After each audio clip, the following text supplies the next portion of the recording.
Welcome to the lesson 3 of our building a simple web app using HTML5, CSS, and JavaScript.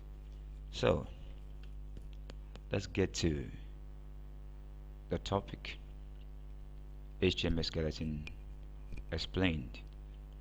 Now I'm just going to rush through the explanation of what this does. Then also we are going to be looking at how they are created, or how we can create them in our Sublime or text editor that we'll be using. Okay, before you get started, or we get started with this, I believe you are familiar with this. If not, let me quickly give you a glimpse of what these codes or signs are all about. Okay,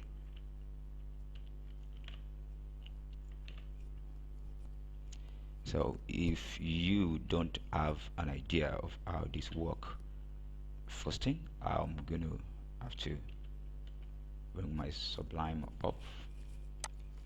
Okay, yes, so I'm going to go to File, New File. I want to create my file. I'm going to call it skeleton.html. Remember, we said we should create our files in the last class as skeleton.html, which I already shows the example. I believe you've created yours. I'm creating mine now, skeleton.html. If you are using Sublime, make sure it's as save as step as all files. If you don't have Sublime yet, just go to Sublime Text, type on Google Sublime Text. You could find a link to download it. If not, make a link available in this course where you can just download yours from, or you can use Notepad++. Well, preferentially, I would prefer you using exactly what we use in the tutorials to help guide your learning and fasten the assimilation. Alright, so I'm going to save. This is desktop. I have my folder web 100 right here. Then previous example in the previous class. So I'm going to save. Now I have a blank code, blank file, skeleton.html. We want to explain the HTML skeleton. Right now, I don't have anything in there. Remember, we said the skeleton is actually the framework of any being, just like in HTML, also the framework of our code of our website skeleton. Okay, let's get started. One of the beautiful things about Sublime Text is that it can do an auto generation of HTML. That shouldn't make you lazy. The only thing is that it could help you generate, but you still have the right and the audacity to pattern your design based on your framework. That is, once you've gotten your framework, all you could do is to copy and paste it. But for those who are creating dynamic kind of pages for different projects of any kind, so you see HTML coming up, so I'm going to select the HTML is suggested. You see, in the fly, it gave me some HTML files which are here. Now you could as well code in or private type in what you want. But one of the things about Sublime is that Sublime gives you a heading, a headway, and all that, and all that, and all that. Are you following now? Okay, so Sublime gave you this. Right inside our HTML, we have a template auto-generated, which is actually can also be called a skeleton. But we need to properly get what we want in terms of our example that we explained earlier on.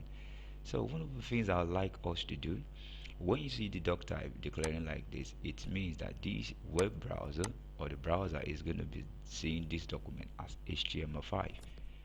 That means you could go ahead and write your HTML5 code in this HTML document and it will be executed. Okay, the meta name, the meta character set, which is UTF-8, you can see it. As you learn more about HTML history and into basic fundamentals, you will learn about some of these terms which will be available in a book which I'll be referencing it. So, all right, meta name, the viewport, okay, the content, which is the width, should be equal to the device width. If you're using the phone, should blend with the phone. This is going to make it mobile compatibility, desktop compatibility, Python compatibility, and HR scale 1 should be just according to the size of the device, no extension and all that. Alright, the title is where you have your title skeleton. Our title should be HTML skeleton. Okay, so now we have HTML skeleton. Now you notice in our example there wasn't head, it just jumped to characters. I told you, if you remember, that all this, including your JavaScript and all that, it falls within the edge section. The edge section is the section where our code is not exposed to our users. It's only executed in the background and referenced in the files, or referenced in the doc in the file. Yeah. So now let's quickly add our. We don't have our CSS yet, and we don't have our JavaScript yet. So if you you could add your JavaScript right here. So this is our the skeleton for a head. Alright, so I'm gonna stop here while we quickly get back to our explanation.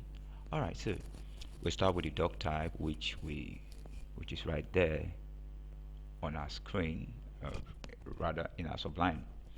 The doc type must be present. Okay, it informs the browser that this is an HTML document. Okay, so it's declared lesser than the exclamation mark in the doc type space HTML. Then you press enter to go to the next line. An HTML tag start, an HTML end tag.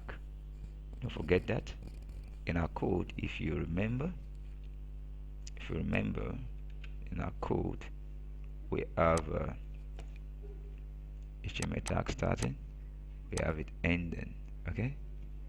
Okay, so you take note of that. And after we found out that the head was declared, and after everything that need to be written in the head, it was closed here. Then the body, where the code are executed, where the one that where the code is being, the one that is being displayed to the public. Then you end the body before you declare the HTML again. Okay, just try and check, study that, and go through that on your phone. Then you have more understanding of this. Okay, so let's get back to the language. If you the language English, let's specify English. How do you specify English? You can specify English right in that HTML space. I'm going to show you something. It works like magic. So just come to the HTML. Okay, just say src. Okay, so I call it a skeleton. Okay, .png. Okay, we have the present. Okay, then we can just dive. Normally when you create dive, it's just like this. Okay, all right. So but now we want to pull up work like paragraph span. So welcome. Or let's use skeleton framework. Skeleton. A name dive class. We call it skeleton. SK diagram. SK diagram. Okay, that is the name we want to give it. So we'll save class name. All right. So now that we have that, let's quickly check our project out and let's run it. Okay. All right. So project web 100. We have the skeleton here, that HTML, so let's open it. Okay, this is heading, this is paragraph, here's our main body, skeleton framework, HTML skeleton. Now let's quickly look at something here. So the doc type, the HTML language specifying English, the heading, we really don't have anything inside the heading apart from the title, which is the HTML skeleton. Let's confirm is there, is right here. You've noticed that the example doesn't have a title because we didn't specify. That's why example.html is here. So instead of having skeleton.html, the title is reflected here. Okay. Now let's quickly come to the body, and this is heading. We have it. This is a paragraph. This is right here. The div. This wasn't in a div class. Let's remember. Okay. Then let's come to the div class, the main body. We have here's our main body. So this is actually within our body. Okay. We have the next one, which is talking about skeleton framework, image skeleton.png, and we have alternative HTML skeleton. Now you notice that the image is not showing, but the alternative, the HTML skeleton is showing here.